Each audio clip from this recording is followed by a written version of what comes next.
So I'm going to do something a little different today, and that is I want to start, well, just bear with me for a second. I'm going to pick somebody that I want to help me. Devin, you want to help me? Okay. Come up here a minute. My lovely little Devin. Come on up.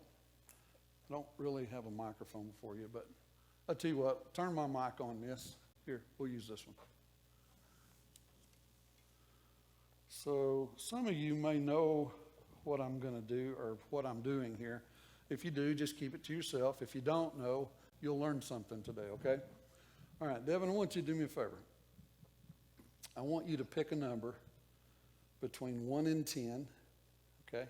Here, I'll let you hold that so you can they hear you say hello? Hello. Okay. So I want you to pick a number between 1 and 10. I don't want you to tell me what the number is, okay?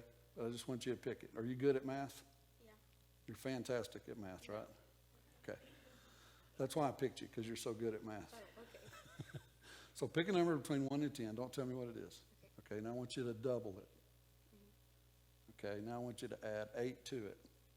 Okay. Now I want you to divide it by 2. Okay. Now I want you to subtract the first number you thought of from it. Okay. And the answer is 4.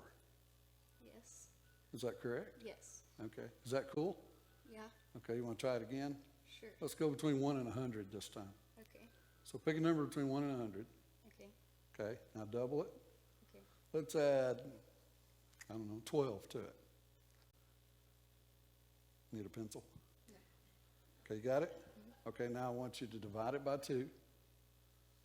I want you to subtract the first number you thought of from it. The answer is 6.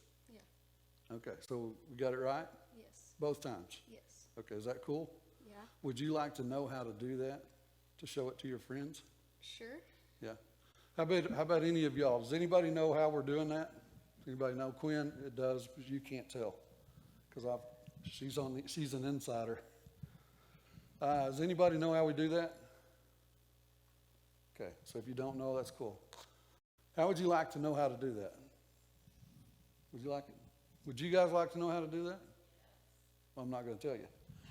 But I'm going to tell Devin. Okay, so here's the answer. Here's the answer. You ready? I got to mute my mic. Everybody will know.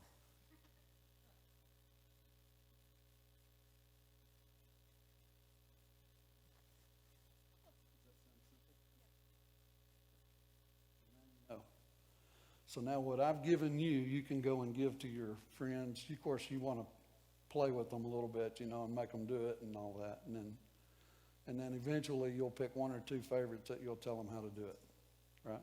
It's kind of cool, huh? Yeah. So if I gave you $1, how long would you have that dollar? I would put it into my savings account Yeah. for a while. But how long would you have it, though? Eventually, what would happen? I would spend it. Yeah. So instead of giving you $1, I gave you this knowledge. So how long will you have this knowledge? Until I tell someone else. I know you'll still have it. Oh, yeah. So how long will you have this knowledge? For a while. For a long time, until you forget it or until you go to heaven, Yeah. right? So in theory then, this information I gave you, you can spend it over and over and over and over, right? You can tell someone or you can use it or it's a cool party trick and all that stuff, right? Yes. Okay. So you see the difference? If I gave you $1, you could run spend $1. But I gave you this, and you can go spend this, and you can spend it again and again and again and again and again. That's kind of cool to think about, isn't it? All right, thank you. You can go sit down.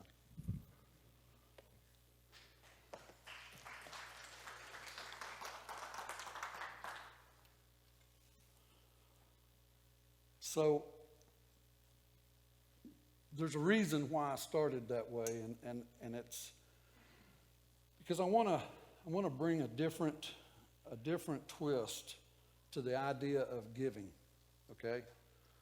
Because a lot of times when we're in church and we hear somebody talk about giving, what do we think? What's the first thing that comes to mind when they say giving? Money, right? It's money, right, Tommy? Yeah. You ever been in a church where they dunned you? When you kind of come to the service and you kind of get done, it's like they bring that offering plate and they stick it in front of you. Yeah, stand there until you do something. You know, it's sort of become a negative connotation on giving because of that, because that offering plate passes and they go, whether they come and stick it under your nose or not, they put it to one end and then it passes, right? A lot of times that happens. You guys have seen that, right? And there's nothing wrong with that per se, except that you sort of feel obligated. You know, right? Have you ever felt obligated to give? Have you ever been to a show or a concert somewhere where you had to buy a ticket? You couldn't go to the show or the concert without a ticket, right? Were you obligated to pay for a ticket if you wanted to go to the show? Of course, right? The great thing about church is that you're not obligated to do that at all. Nobody tried to charge you at the door. That's nice, isn't it? Have you ever listened to televangelists who say, "Won't you give? We're going under if you don't give."